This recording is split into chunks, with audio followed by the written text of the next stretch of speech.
Hello students, कैसे हैं। कल हमने पीरियोडिक टेबल के बारे में डिस्कस किया था। आज हम उसी को आगे बढ़ाएंगे और पीरियोडिक टेबल के बारे में ही हम डिस्कस करेंगे।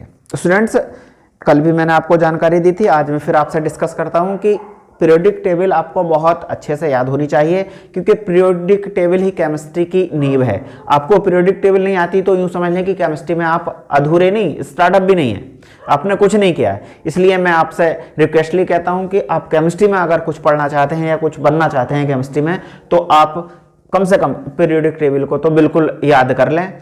और किस तत्व की पोजीशन कहाँ है, किस आवर्त में है, किस ग्रुप में है, इसी तरीके से उसका एटॉमिक नंबर क्या है, उसका एटॉमिक मास क्या है, ये सब जानकारी होनी चाहिए। तभी आप केमिस्ट्री में आगे जो है पढ़ सकते हैं। देखो, पढ़ने के लिए पढ़ते तो हैं, लेकिन जब तक आपको पीरियोडिक टेबल की जानकारी नहीं है, आप केमिस्ट्री में अधूरे हैं, है ना। तो आइए मैं आपको जानकारी देता हूं पीरियोडिक टेबल के बारे में, और ज़्यादा इसी के बारे में हम डिस्कस करते हैं। देखें स्टूडेंट्स, ये अंक लिखे हैं कुछ 1 2 3 4 5 6 18 तक, और ये क्या कहलाते हैं, ये सब कहलाते हैं ग्रुप, ना। और ये जो लिखे हैं 1 2 3 4 5 6 7 तक, ये हैं पीरियड। पीरियड ये हुए और ग्रुप ये हुए। ग्रुप, समूह, पीरियड, आवर्त। 1 2 3 4 18 तक जो लिखे हैं स्टूडेंट्स, ये जो लिखे हैं वो IUPAC के आधार पर लिखे गए हैं, जो कि आधुनिक आवर्त सारणी में है। लेकिन इससे पहले मेंडलीफ ने आवर्त सारणी दी थी, तो उस समय में तत्वों को जो वर्गों में रखा गया है, इन वर्गों को 2 पार्ट्स में डिवाइड किया गया था, जिसको A और B कहा गया था। तो मैं पहले आपको यही बता दूं कि इसको फर्स्ट A कहते हैं, ये फर्स्ट A, ये सेकंड A, और ये थर्ड A, ये फोर्थ A, इसको फिफ्थ A कहते हैं, इसको 6th A, ये 7th A, और इसको 0 भी कहते हैं। वैसे इसको ये फर्स्ट B कहलाता है, और ये सेकंड B कहलाता है, ये थर्ड B, ये फोर्थ B, ये फिफ्थ B, ये 6th B, ये 7th B, और इनको ना A कहा गया है और ना ही B कहा गया है। इनको 8 से दिखा दिया जाता है तीनों को। तो मैं समझता हूं आपको ये जानकारी प्राप्त हो गई होगी कि कैसे हम इनको व्यक्त करते हैं। अब मैंने आपको कल भी जानकारी दी थी और आज मैं फिर से बताता हूं आपको कि आपको अगर किसी भी ग्रुप में किसी एक तत्व का एटॉमिक नंबर याद है, तो आप नीचे वाले का एटॉमिक नंबर बता सकते हैं, नीचे वाले का एटॉमिक नंबर जो है आप ज्ञात कर सकते हैं। वैसे ही मैंने आपको कल जो है कहावतों के अनुसार तत्वों को याद करने की ट्रिक बताई थी, वो भी मैं समझता हूँ आपको याद हो गई होगी। फिर भी मैं एक बार को आपको जानकारी दे देता हूँ कि यहाँ हमने 2 8 8 18 18 और ये 32 और ये 32 लिखा था, जिनको हमने बताया था कि ये क्या होते हैं, ये मैजिक नंबर होते हैं। 2 8 18 2 8 8 18 18 और 32 32, ये क्या है, मैजिक नंबर हैं। और मैजिक नंबर जानते हैं, मैजिक मींस क्या होता है, जादू होता है, और ये अपना जादू दिखाते हैं। तो देखें इनका जादू, देखो जैसे इसका 1, इसका 2, ये 5 होता है, ये 6 होता है, ये 7 होता है, ये 8 होता है, ये 9 होता है, और ये 10 होता है। मैं 2-4 ही बता देता हूँ ना, बाकी आप जानते हैं। देखें ये 13 होता है। तो देखो जिसके सामने जो लिखा है वो उसमें जोड़ते चले जाओ और नीचे वाले का प्राप्त हो जाएगा। जैसे इसका एटॉमिक नंबर 5, इसके सामने कितना लिखा है 8, 8 में 5 जोड़ दो, ये कितना हो गया, 13 हो गया। अब जानते हैं। अब देखिए इसके सामने कितना लिखा है 18, 18 13 में जोड़ें कितना हुआ, 31 हुआ, है ना। ऐसे ही जोड़ते चले जाएंगे तो नीचे वाले का एटॉमिक नंबर प्राप्त होते चला जाएगा। देखिए मैं यहाँ भी जोड़ के बता दूं, इसके सामने 18 लिखा है, 30 में 18 जोड़ो कितना होता है भाई, ये 48 होता है। इसके सामने देखो कितना लिखा है, ये 32 लिखा है, जरा इसमें जोड़ो कितना हुआ, ये 80 हो गया। इसके आगे और जोड़ते हैं, देखें 32 जोड़ दो 80 में कितना हुआ, ये 112 यानी कि 112 हुआ। इसी तरीके से तुम बता सकते हो, है ना। और ऐसे भी याद रख सकते हैं, देखो ये 21 22 23 24 25 26 27, ये 30 आ गया, है ना।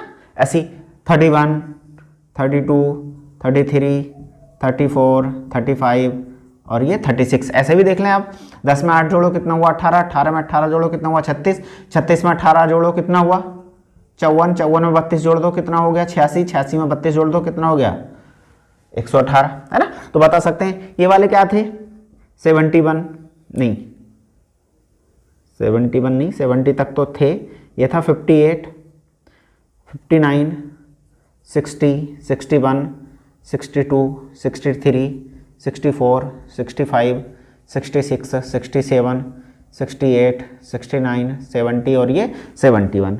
ये क्या था 90, 91, 92, 93, 94, 95, 96, 97, 98, 99, 100, 1, 2 और ये 103। तो इस तरीके से एटॉमिक नंबर आप जो है बता सकते हैं इन मैजिक नंबर द्वारा। बस याद रहना चाहिए कम से कम किसी भी वर्ग के पहले तत्व का एटॉमिक नंबर, उसके बाद हम नीचे इनके द्वारा निकाल सकते हैं नीचे वाले का। ठीक, अब स्टूडेंट्स इस टेबल को जो बांटा गया है वो 4 ब्लॉक में बांटा गया है, S block, P block, D block और एफ ब्लॉक। अब एस ब्लॉक में 2 वर्ग हैं और इन तत्वों को एस ब्लॉक ही क्यों कहा गया, या इन तत्वों को पी ब्लॉक ही क्यों कहा गया, या इनको एफ क्यों कहा गया, या इनको डी ब्लॉक के एलिमेंट्स क्यों कहा गया। तो उसके पीछे रीजन है, और वो रीजन हुआ कि ऐसे तत्व जिनमें अंतिम इलेक्ट्रॉन एस सब सेल में, सब सेल जानते हैं ना, सब सेल कितनी होती हैं एस, पी, डी और एफ, ये क्या हैं सब सेल हैं। एस, पी, डी और एफ ये सब सेल हैं। आगे भी हैं और भी सब सेल्स हैं, एस, पी, डी, एफ, जी, एच, आई हो सकती हैं ना, लेकिन हमारे यहाँ वो लागू नहीं है, हमें केवल एस, पी, डी और एफ ही पढ़नी है। अब जो इलेक्ट्रॉनिक विन्यास होता है वो सब सेल के बेस पर होता है। अब ये जो एस ब्लॉक वाले तत्व हैं, एस ब्लॉक वाले वे तत्व हैं जिनमें अंतिम इलेक्ट्रॉन एस सब सेल में प्रवेश करते हैं, जैसे एल आई है ना, ये क्या है एल आई। तो एटॉमिक नंबर एल आई का कितना होता है 3। इसको हम लिखेंगे तो कैसे लिखेंगे 1s 2 3 हुआ ना इसका एटॉमिक नंबर, और 2s 1 3 हो गया, 1s2 और 2s 1। तो ये जो टेबल बांटी गई है वो इलेक्ट्रॉनिक विन्यास, इलेक्ट्रॉनिक कॉन्फ़िगरेशन के बेस पर डिवाइड की गई है और उसी के आधार पर 4 ब्लॉक्स में बांटी गई है। कैसे देखो, अगर ये पहला है तो मैं अगर इसको हम ऐसे लिख लें, ये समझ लिए होंगे आप, मैं इनको मिटा रहा हूं, देखो समझो, इसको मैं कह दूं S1, S1, इसको मैं कहूं S2, क्योंकि S में सब जानते हैं 2 इलेक्ट्रॉन आ सकते हैं मैक्सिमम, है ना। अब ये देखें, ये D ब्लॉक स्टार्ट हुआ है ना, ये क्या स्टार्ट हुआ है D ब्लॉक, तो ये क्या होगा D1, ये D2, ये D3, D4, D5, ये D6, D7, D8, D9, D10, ये P ब्लॉक स्टार्ट हुआ, P1, P2, P3, P4, P5, P6, है ना, और ये F स्टार्ट हो जाता है ना, F1 से F ब्लॉक। यहाँ F ब्लॉक में इलेक्ट्रॉन प्रवेश करेंगे। तो क्या हुआ कि वे तत्व P6, क्या हुआ, वे तत्व जिनमें अंतिम इलेक्ट्रॉन जिस सब सेल में प्रवेश करते हैं वो उसी ब्लॉक के तत्व कहलाते हैं। यहां एक देखें, ये अपवाद भी है, और वो अपवाद क्या है कि He एटॉमिक नंबर 2, इलेक्ट्रॉनिक विन्यास 1s2, है ना, लेकिन P में इलेक्ट्रॉन भरे जाते हैं, वो सॉरी P ब्लॉक में रखा गया है, इलेक्ट्रॉन तो S में भरे जा रहे हैं लेकिन कहां रखा गया है P ब्लॉक में, तो ये इसका अपवाद भी है, इसको अपवाद भी कह सकते हैं ना। तो इस तरीके से ये इलेक्ट्रॉनिक विन्यास हुआ, हम इसी के बेस पर इनको डिवाइड कर सकते हैं या इसी के बेस पर इनको जो है डिवाइड किया गया है। ठीक, अब आगे स्टूडेंट्स आपको चाहिए कि ये पीरियोडिक टेबल बहुत अच्छे से याद हो जाए। जब अगर आपको ये पीरियोडिक टेबल याद हो गई तो आप आगे पढ़ सकते हैं। मैं नेक्स्ट वीडियो में इससे आगे का बताऊंगा कि संयोजकता, प्रत्येक एलिमेंट की संयोजकता भी होगी, वो कैसे निकाल सकते हैं, ऑक्सीडेशन नंबर वो कैसे निकाल सकते हैं। तो हम इसी टॉपिक को आगे विस्तार से जो है पढ़ेंगे। आप तब तक इतना तैयार करें।